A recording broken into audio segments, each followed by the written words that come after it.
Hello everyone, welcome back to my channel. So ఇవాళ వీడియోలో ఏంటంటే ఏపీ ఎంసెట్కి సంబంధించి థర్డ్ ఫేజ్ కౌన్సిలింగ్కి అప్డేట్ కోసం అయితే మండే మీటింగ్ అయితే కండక్ట్ చేసామని చెప్పారు కదా. సో అంటే ఈరోజు అనమాట, ఈరోజు జరిగిన మీటింగ్లో ఏం ఇచ్చారు, అసలు అప్డేట్ ఏముంది అని చెప్పేసి ఈ వీడియోలో మీకైతే చెప్తాను. సో ఎవరైనా ఫస్ట్ టైం మన ఛానల్ని చూస్తున్నట్టయితే వీడియోకి ఒక లైక్ చేసి అండ్ అలానే మన ఛానల్ని సబ్స్క్రైబ్ చేయడం అయితే మర్చిపోద్దు. అండ్ మీరైతే ఇంకా అఫీషియల్గా నోటిఫికేషన్ వచ్చే వరకు V1 థర్డ్ ఫేజ్ కౌన్సిలింగ్ అని చెప్పేసి కామెంట్ చేయడం అయితే మర్చిపోద్దు అనమాట. సో మనకు అసలు ఈరోజు జరిగిన మీటింగ్లో ఏం ఇన్ఫర్మేషన్ వచ్చింది, అసలు కండక్ట్ చేస్తారా లేదా, కండక్ట్ చేస్తే ఎప్పుడు ఉంటుంది అని చెప్పేసి చాలానే జరిగాయంట. సో దాని గురించి అయితే మీకు ఈ వీడియోలో చెప్తాను. సో మీరైతే వీడియోని లాస్ట్ వరకే చూడండి. లేటెందుకు let's get in our video. మనకు ఈరోజు జరిగిన మీటింగ్లో ఏం జరిగింది అసలు అని చెప్పేసి, సో మనకైతే ఏపీ ఎంసెట్కి సంబంధించి థర్డ్ ఫేజ్ కౌన్సిలింగ్ ఉంటుంది అని చెప్పేసి మనం 3-4 డేస్ నుంచి అయితే చూస్తున్నాం. కాల్ రికార్డింగ్స్ కానీ అండ్ అలానే న్యూస్ పేపర్ ఆర్టికల్స్ కానీ చాలానే వచ్చాయన్నమాట. మనకైతే ఎటువంటి అప్డేట్ అయితే ఇంతవరకు వెబ్సైట్లో కానీ అఫీషియల్గా అనౌన్స్మెంట్ అయితే చేయలేదు. సో ఒకవేళ థర్డ్ ఫేజ్ కౌన్సిలింగ్ ఉంటుందా లేదా అని చెప్పేసి ఇంకా చాలామందికి డౌట్స్కి అయితే ఉన్నాయి. ఉంటుంది. సో థర్డ్ ఫేజ్ కౌన్సిలింగ్ అయితే కంపల్సరీ ఉంటుందని చెప్పేసి మనకు అఫీషియల్ నుంచి అయితే రావడం జరిగింది. స్టూడెంట్స్ ప్రెజర్ అండ్ అలానే పేరెంట్స్ యొక్క ప్రెజర్ అనమాట. ఏంటంటే చాలామందికి నచ్చిన కాలేజెస్లో సీట్స్ అయితే రాలేదు అండ్ ఇప్పుడు వచ్చిన కాలేజెస్ కొంతమందికి నచ్చలేదు. సో అలా చాలామంది పేరెంట్స్ అండ్ స్టూడెంట్స్ ప్రెజర్ చేయడం వల్ల గవర్నమెంట్ అయితే థర్డ్ ఫేజ్ కౌన్సిలింగ్ కండక్ట్ చేయాలని చెప్పేసి నిర్ణయం అయితే తీసుకుంది. సో ఈరోజు జరిగిన మీటింగ్ అయితే మనకు చాలా డిస్కషన్స్ అయితే లోపల జరిగాయి.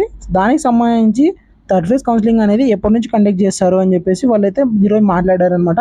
సో రేపు న్యూస్ పేపర్లో మనకి ఏమైనా న్యూస్ అయితే రావచ్చు, రేపు ఈవినింగ్ అయినా కూడా ఏ అప్డేట్ అయినా రావచ్చు. మనకి ఈరోజు అయితే వాళ్ళు డిస్కస్ చేసుకున్న మ్యాటర్ అయితే ఇంకా ఏం రివీల్ అయితే చేయలేదు.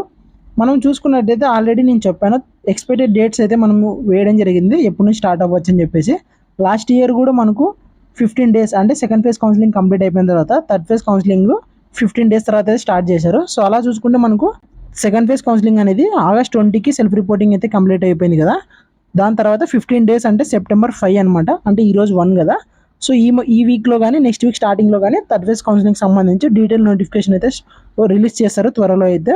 సో అంతవరకు మనకి ఇంకా అప్డేట్ రానంత వరకు మీరైతే #V1 థర్డ్ ఫేజ్ కౌన్సిలింగ్ అని చెప్పేసి కామెంట్ చేయడం అయితే ఆపొద్దు. సో మీరు అలానే కామెంట్ చేస్తూనే ఉండండి, ఎందుకంటే మనం ఇంకా హైప్ లేపుతూనే ఉండాలి. సో మనము ఫైట్ ఆపకూడదు అనమాట. వన్స్ మనకు అఫీషియల్గా అనౌన్స్మెంట్ థర్డ్ ఫేజ్ కౌన్సిలింగ్ ఉంది, సో ఈ డేట్ నుంచి స్టార్ట్ అవుతుంది రిజిస్ట్రేషన్ చెప్పేసి ఉంటే అప్పుడు మనం అయితే దాని గురించి లైట్ తీసుకోవచ్చు. అండ్ అలానే కొంతమంది అడుగుతున్నారు, థర్డ్ ఫేజ్ కౌన్సిలింగ్కి మనం వెళ్ళాలనుకుంటే మళ్ళీ అగైన్ రిజిస్ట్రేషన్ ఫీ పే చేయాలని చెప్పేసి. సో ఎవరైతే ఫస్ట్ ఫేజ్ కౌన్సిలింగ్లో అయినా సెకండ్ ఫేజ్ కౌన్సిలింగ్లో అయినా రిజిస్ట్రేషన్ ఫీ పే చేసింటారో వన్ టైం, సో అగైన్ మళ్ళీ వాళ్ళు పే చేయాల్సిన అవసరం లేదనమాట. అంటే మనం ఒకసారి రిజిస్ట్రేషన్ ఫీ పే చేసిన తర్వాత కౌన్సిలింగ్కి మళ్ళీ రిజిస్ట్రేషన్ ఫీ పే చేయాల్సిన అవసరం లేదు, డైరెక్ట్గా ఆప్షన్స్ పెట్టుకోవచ్చు. ఎవరైతే ఎలిజిబుల్ అయినా కూడా ఫస్ట్ ఫేజ్లో అయినా సెకండ్ ఫేజ్లో అయినా ఫీ పే చేయని వాళ్ళు ఉంటారు కదా, సో వాళ్ళు మాత్రమే ఇప్పుడు మనకు థర్డ్ ఫేజ్ కౌన్సిలింగ్లో క్యాండిడేట్ రిజిస్ట్రేషన్ టైం అని ఉంటుంది. సో ఆ టైంలో మినిమం ఫీ అయితే పే చేయాలన్నమాట. సో వాళ్ళు మాత్రమే ఫీ పే చేయాలి. అండ్ అలానే ఇంకొంతమందికి డౌట్ ఏంటంటే, సో దీనికి థర్డ్ ఫేజ్ కౌన్సిలింగ్కి ఎవరెవరు ఎలిజిబిలిటీ అని చెప్పేసి, ఎవరైతే ఏపీ ఎంసెట్కి సంబంధించి ఎంట్రన్స్ ఎగ్జామ్ రాసింటారో సో వాళ్ళు అందరూ ఎలిజిబుల్ అయిన ప్రతి ఒక్క స్టూడెంట్ థర్డ్ ఫేజ్ కౌన్సిలింగ్ సంబంధించి వాళ్ళు కూడా ఎలిజిబుల్ అయి ఉంటారు. So only first phase second ఫేజ్లో సీట్ వచ్చిన వాళ్ళు థర్డ్ ఫేజ్లో ఎలిజిబుల్ లేదని చెప్పేసి ఏం లేదు, ప్రతి ఒక్కరు ఎలిజిబుల్ ఉంటారు. మీరు ఏ కాలేజ్లో ఏ బ్రాంచ్లో ఎన్ని సీట్స్ వేకెన్సీస్ ఉన్నాయో దాన్ని బట్టి వెబ్ ఆప్షన్ అయితే పెరుగుతావాలి. సో ఏ కాలేజ్లో ఎన్ని సీట్స్ అవైలబుల్గా ఉన్నాయని చెప్పేసి ఇంకా వాళ్ళైతే ఇన్ఫర్మేషన్ రాలేదు. సో వాళ్ళ సైడ్ నుంచి ఇన్ఫర్మేషన్ వచ్చిన వెంటనే నేనైతే మీకు షేర్ చేశాను అనమాట. సో అంతవరకు మీరైతే థర్డ్ ఫేజ్ కౌన్సిలింగ్ కావాలని చెప్పేసి #V1 థర్డ్ ఫేజ్ కౌన్సిలింగ్ అని చెప్పేసి కామెంట్ చేయడం అయితే ఆపొద్దు. సో ఇదన్నమాట, ఇదైతే ఇన్ఫర్మేషన్. రేపు మార్నింగ్ ఏమన్నా ఈరోజు జరిగిన మీటింగ్ సంబంధించి అప్డేట్ రేపు మార్నింగ్ న్యూస్ పేపర్లో అయినా కూడా, లేదంటే రేపు SHE నుంచి అప్డేట్ అయితే రావచ్చు. సో ఏ అప్డేట్ వచ్చినా నేనైతే మీకు షేర్ చేశాను అనమాట.